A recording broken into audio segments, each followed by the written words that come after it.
I live in a high rise and would love to be able to plant a tomato on my balcony. Can you recommend any plants that might not grow very tall? And this is Brad from right here in Memphis. You have any ideas for Mr. Brad? Yeah. You know, there are two types of tomato plants. Tomatoes that are determinate and tomatoes that are indeterminate. The determinate tomato plants will only, they're also called bush plants. They'll get 3 or 4 feet tall, and then they'll start blooming, and they bloom all at the same time, and the fruit all matures at the same time. And so for a patio tomato, that's what I would grow. That's what commercial producers use. Most commercial producers use determinate varieties so that all of the tomatoes are ripe at the same time, and they can send the crew out there and they can pick them and they're done with it. I've got several varieties listed of determinate tomatoes which might work for you. Let's go ahead.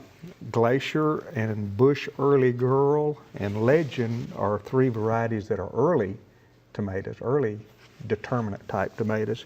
Some of the mid-season varieties are Celebrity, Flora America, Kootenai, I'm not real sure where that came from, New Big Dwarf, and Celeste. Those are examples of mid-season varieties that will mature a little bit later. And that's how you can spread your harvest out with by going with mid-season and then early season and mid-season, so you'll have different harvests, to spread your harvest out a little bit.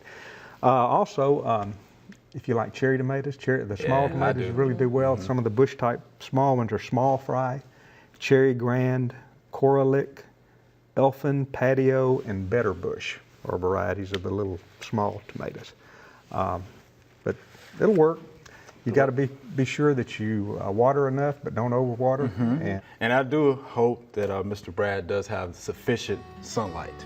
You want to make sure on your balcony you get at least 8 hours of sun. I mean, 6, you can get away with it, but they would prefer if you gave them 8 to 10 hours of full sun.